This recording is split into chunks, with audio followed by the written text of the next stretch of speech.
Good morning, good afternoon, good evening, or good night, whatever time this recording finds you. I hope it finds you well. So, today I wanted to get into biographies, artist bios, and what are they? What are they not? Is your artist bio shit? And if it is, how do we fix that? And if you've never written one, even better, because then I can help you write a good one. So, in this, I got my notes here. If you hear paper wrestling, that's what it is. I don't want to miss anything. I want to give you as much information as I possibly can. I want to take you into the perspective of a music industry professional. Now, everybody, depending on their role, has a slightly different angle or perspective of their view on how they receive a bio or how they receive anything. If I'm a producer, I'm looking through different eyes than an agent, again, through different eyes than a manager or a tour manager or whatnot. So obviously it's a little bit different. And this is my personal perspective, but it's fairly standard. I've worked with a lot of different projects. I've worked with different producers and managers and agents, and I've talked to them a lot. We've traded stories over bios. I personally write bios for artists professionally. And I also help artists to submit to festivals, but I've also received many, many bios for different things, different people who have sought me out as a manager, as an agent that have sent me their work. So hundreds of artists over the years. And I've kind of honed, and I've also studied what it means, what a professional bio looks like, what it's supposed to look like according to the industry standard. And I've developed my own standards on that. So I have a pretty clear insight into how bios are supposed to go. And also, not to forget, I've worked with a lot of journalists. And so we've talked about bios as well. So I want to give you kind of an insider perspective. Sometimes this is going to maybe sound harsh. I'm prefacing this. This is not a judgment on you personally or anyone personally, but this is just how people who are charged with looking over bios professionally, how they judge and break down a bio and how they might judge an artist based on what their bio looks like. So let's dive deep. So first of all, how are you evaluated by a bio? Well, right away, industry professionals are going to judge you up and down from your bio. That's at the outset. That is number one, you're going to get judged.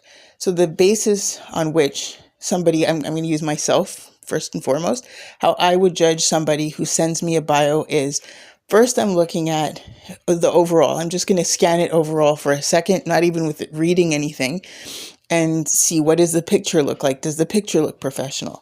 Does the font look professional or does it look ghetto? Do the sentences look like they run super long?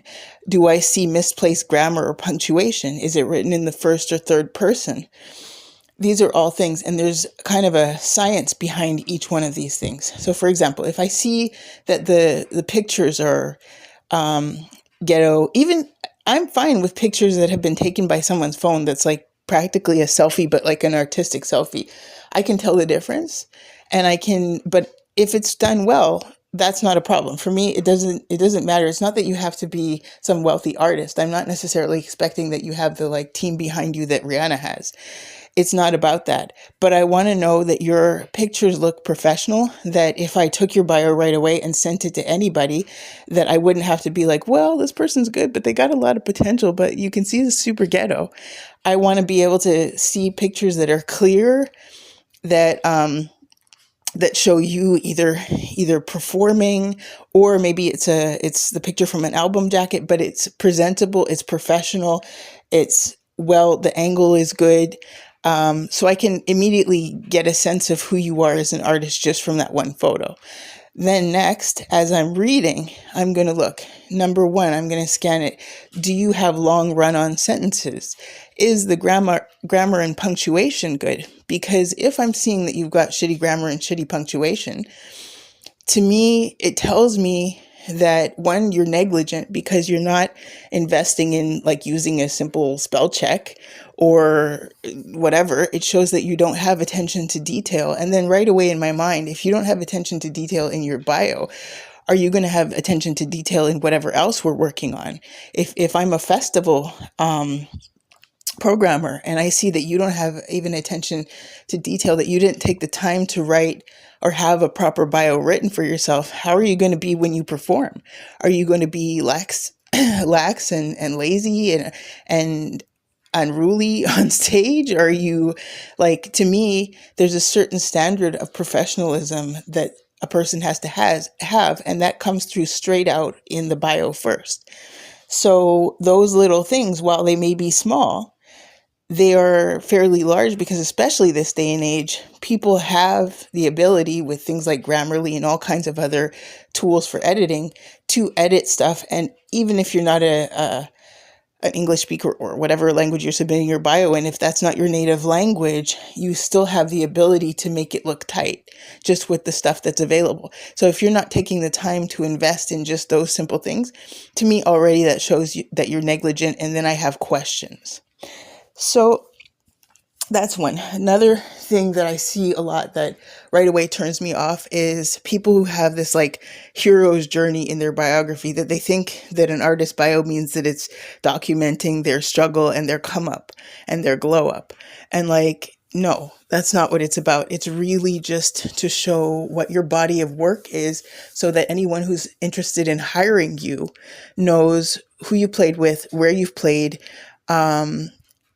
what you've been doing in your life, what are the recordings that you have, that kind of thing. And so it's really not about like, that you lived on the street with your mama when you were 5 and daddy left you. Like that's not a thing in an artist biography. And so the minute I see that, right away, I'm like, ghetto. And again, to me, that tells me that you're green as an artist, because you haven't understood what the industry standards and norms are. So that's another like major part. Also, having a bio that's too long. Especially when I'm busy, I don't have time to sit and read all your bio. What I might do is read the first paragraph or two, skim for what I like. And then if I really like you as an artist after I listen to your stuff, I might go back and read the whole thing, but it's pretty unlikely that I will do that. And I can tell you that most people who receive bios don't do that. They they read the first paragraph, and then they skim for whatever important notes pop out. And that's about it. And then they probably don't look at your bio again unless they need to resend it to somebody or restructure it.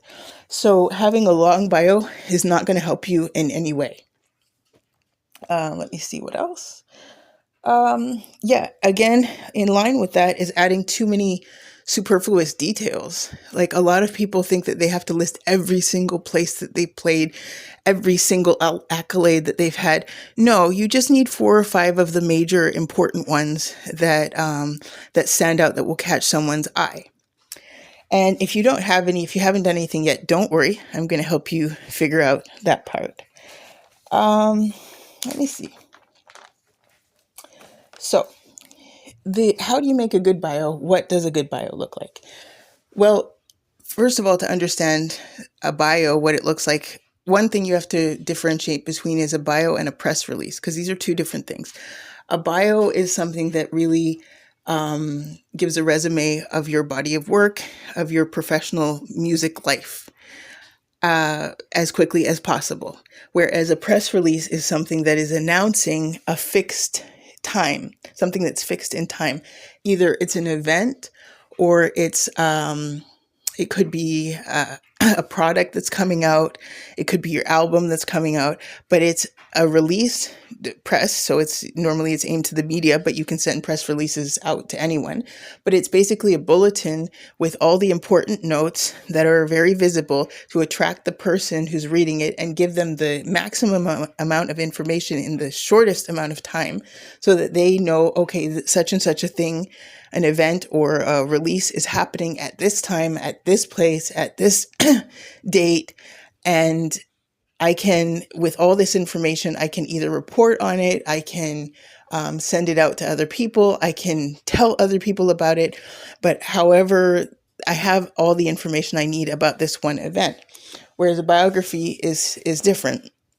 So the biography is going to be, you want to keep it to about 3 paragraphs, maximum 4, but really 3 comfortable paragraphs is really good. What I like to do with a biography, I write the longest form of the bio first. And I like to put that at about 1,000 words. And that has everything that you possibly need in there. And then I come back and I cut it down into about three more formats. So then I do usually a 500 word one, I do a 300 word one, and then I do one that's around 250 words. And that way, I like to have several formats. You can even cut it down to 100 words, but I like to have several formats with different pieces of information, because that way I'm always ready. If somebody asks me, if a journalist calls me and says, "Hey, I need a bio and I need this much information," I can just send you a quick one, because you don't want somebody else editing your details out that might be important details. So you want to be able to control how it's edited. And with all that, every version has the pertinent details that are especially pertinent. And you also have to know what are the pertinent details to add, which we're going to get into in a minute. So first off, when I'm writing a bio, the number one thing I do is write a long form bio first. And what I usually do is I sit down and I interview the artist and I find out all of the details that I need to know. So the first part I go through is, what was your life story? And I weed out from that life story only the parts that are important to music, that will be very captivating for somebody. I know it's hard because as an artist yourself, writing about yourself, there's a lot of details that you think are interesting and important that probably nobody else would. So you have to really learn how to disconnect yourself and pretend that you're writing about somebody else. And that's why it's especially important to write in the third person. Just in general, bios are written in the third person. Even if you're writing it yourself, it's going to feel weird and icky to write in the third person about yourself, but you need to do that because that's the industry standard. And especially if it's well written, nobody's going to know that you didn't have someone writing it for you, a publicist or something. And that's what you want. You want to create the illusion that, without being fake, but you want to create the illusion that you were able to hire somebody else to write your bio for you, because in the mind of the person who's receiving the bio, the minute that they see a tight bio that was written by somebody else, you think, that person has, knows where it's at. That person knows how to play the game. They know what the standard is. They put the enough detail into their career, and they invested enough in their career to get somebody to write their bio that's really well written. This is an artist who's investing in themselves. And if they're investing in themselves, then I feel comfortable to think about hiring you, because I know that if you've invested in that kind of detail in yourself, you're going to put a lot of detail into your work with me. And therefore, I'm going to get a return on that. And so that gives me kind of impetus to want to hire you, because I know it's gonna be a win-win for both of us. So right away, you want something that is tightly written. So you want to begin, the first paragraph is going to introduce you. It's going to just give a quick resume of who you are, what you've done, the major things that you've done. So it could be like, Bill Smith is a legendary guitarist, recorded with Muddy Waters and who knows, Dr. John and whoever else had this hit on such and such an album collaboration with so and so, and performed on these many stages of the world. So that's the first introduction. So already that person is looking at that bio, the first paragraph, and going, interesting. Okay. So this guy is definitely worth it because he played with this person, and played at this place, and rave reviews. Now the second paragraph, you're going to draw that person in. So the second paragraph is going to be a little bit more into, started at playing guitar at the age of 14 in 1972 or whatever, and was very quickly recognized and won such and such an award, or whatever it is, and ended up touring on such and such a stage, Royal Albert Hall, played at the Grammys, played at the wherever. And after that, let me see, what would you put after that? Would be, yeah, it would just be like a resume of wherever you performed and whatever you've done, but very specifically, you want only the cream of the crop of stuff that you've done. Now, if you haven't had a big major career, that's not a big deal. You could have literally started last week and this is your first release and you've played whatever, but you've got to make it sound snappy. So you would say something like, Latanya James played in South by Southwest and was well received. That led her to a collaboration with such and such an artist. And she now is working on her upcoming album, yada, yada, yada. So that's paragraph number 2. The third paragraph, you want to add in any other collaborations that you've done. You want to list any of the venues that you've performed at that are anything notable, and also any accolades that you've had, any noteworthy quotes that somebody, if a journalist of anybody, it could just be your local community newspaper, but any usable quotes, you want to put that in there. And finally, any upcoming stuff that you have.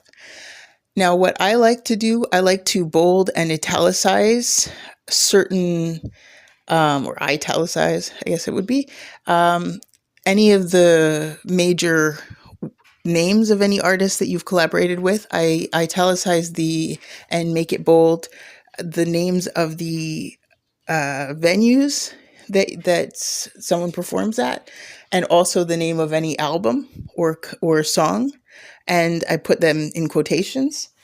Let me see what else is I got here. Yeah, I think that's it in terms of stylistically. I put the artist name in bold. Sometimes I capitalize it, sometimes I don't. It depends visually how it looks, because you want it to look nice visually. And you also want to use a font that is really clear and not too old. Like Times New Roman is a little bit old and whatever. So sometimes I use Calibri. A font you want like a font that looks very professional, kind of almost what you would see in a newspaper, but a little bit more fresh than that. So you can play around with that, but you don't want some crazy font that looks handwritten or something like that. It might look stylistically fun to you, but to somebody who's trying to read it, and especially to a journalist, it's just going to look cheesy and cheap. So you don't want to go there. You really want to use a font that's fairly standard. And yeah, so put the bold on the names, put bold on any, and good to italicize and put bold on any of the names of any of the venues, any of the collaborations you've done, any of the artists that you've collaborated with. And the reason for that is because you want it to stand out in the page, so it draws the person's eye immediately to those things. And that's what's going to make them pay more attention and go, okay, this is good. I see that this person's played with this person, this person, this person. And that gives you credibility, because you were just judged on every level as an artist. When you're submitting something, and there's so many other artists that are submitting stuff, and some of them have good bios, some of them don't. And so you really want to stand out as somebody who has a tight bio. The other thing you want to do is, after you've written your bio, I plan to make this a process, because after you've written your bio, you really need to take some time away from it. And I'm not talking an hour. I'm talking a minimum of 2 days completely away from it, because your brain is going to be so full of your bio and whatever. And so you want to take that time away from it, because something that you forgot might pop up and you want to just make notes. Don't go back to adding it in. Just make a note that you're going to add that in. And then you want to come back with really fresh eyes and completely go over that bio, everything. And you want to, when you go over the bio again to do the final sweeps, you want to first read it for the punctuation and grammar. Once that's completely cleared and you know that that's all tight and the writing is tight and everything is succinct, the sentences are not run on, the sentences are tight, they're not too long, then you're going to go back again and you're going to look for how stylistically? Is it set up in terms of the bold, the italics, and whatever? Does it look clean and tight on the page? Then you want to go back one more time and look at all those details again and see, is there any other details that you forgot? And then I suggest, again, taking at least a good 6 hours away from it to completely flush your head, watch something different, listen to something different so that you're not thinking about it, put it out of your head, and then come back to it again and make sure that it's completely tight. Then send it to a friend who you trust and see what they think about it and see if it grabs their attention and it catches them. And if all of those things are in order, then you're pretty sure that you have a pretty tight bio. There's a lot of tools online that you can find. I mean, Grammarly #1 is an excellent tool. But there's a lot of others. And you really, really want to familiarize yourself with those things and just take a look at other bios. Like take a look at artist bios online that of your favorite artists, especially those who have big media teams behind them, because those are people that are going to be able to afford good writers and whatever, so you can see how a good writer writes a bio. It's really important to study that. I am at some point going to make some of the bios that I've written available so you can see them and and get a better idea and copy that. And I'm trying to think if there's any other information that I need to add here, but I can always come back. And I'm happy if anybody has questions, feel free to send me questions in the comments, and I'll do my best to answer them and see if I can help you with tightening up your bios. So I think that's pretty much it. I think, yeah, I looked at. Oh, here's another thing. Here's another thing that I just want to add. Don't use overly flowery language or too much embellishments. Like, don't, when you're writing it, call yourself a legendary, whatever. You very well may be all of those things, but humility is king. And so it's definitely good to write something that's not too flowery. At the same time, use like appropriate language. But especially if you haven't done too much, definitely don't call yourself a superstar or a legend or whatever. It just ends up being kind of ridiculous, because even the legendary artists, most of their bios don't say things like that.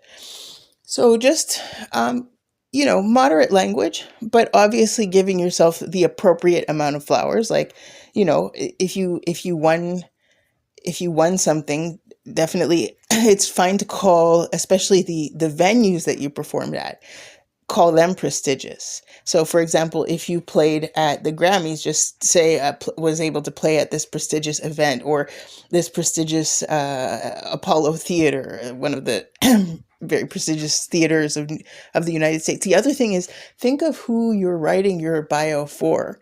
And it's totally okay to have a couple of versions of the bio. So if you're submitting yourself to festivals in other countries where they may not be aware of the venues that you're playing, and it's not in the States or it's not in North America, then it is important also to give a little bit of context on that, but without wasting too many words. So if it's a venue that's prestigious in Thailand, then you want to use that word so that people know that, okay, this is a venue. So if somebody from the US is looking at your bio and you were a big star in Thailand, that they can look at that and go, okay, I know that I can Google this place and this is obviously a big place. Don't ever lie about a place and call it something fantastic that it's not. Definitely don't lie about anything you got, and don't embellish any accolade or award that you've gotten. And the other thing is that if you have even a good quote from any kind of an online reviewer but somebody that has credibility, don't just use like a quote from your Uncle Bob. But if you have some sort of a quote about your music from someone, or even from a fan, you can use that at the end, like at the very last sentence. You could use a quote where someone described and loved your music. The other thing in the bio is, don't forget to include links at the end where people can find out more about who you are. So that everything is there. Have the hyperlinks there so that somebody who reads your thing doesn't have to go looking for any more information. They have it all there, and they have your contact information at the bottom of that, or your manager's contact, whatever. That's a really, really important thing because some people forget to include that. Another point, final point I'm going to make is bios on websites can be different than a bio on your that you're sending out for a submission. The only thing that I would say is that on the bio for the website, I would have your professional artist bio there. You can also have a further about me, which is a different thing where you can actually, for your fans, you can have your life story and whatever. That's a separate bio. But the actual professional bio that you're going to be sending out to whoever you're submitting your work to, especially festivals and any booking agents or whatever, you want that really concise, tight bio in the shorter format. So maybe the 500 word, but you could also have another page or another link with more in-depth information where a fan can actually sit and read about your life. And that's where you can add all the fun stuff about your come up and how it was hard and yada, yada, yada. And now you're, rags to riches kind of thing or whatever it is. So I think that's it for my information about bios for today. And if you have any questions, definitely send them to me and I will do my best to answer them and try and see whatever extra help I can provide in that area. So have a great day and I appreciate you.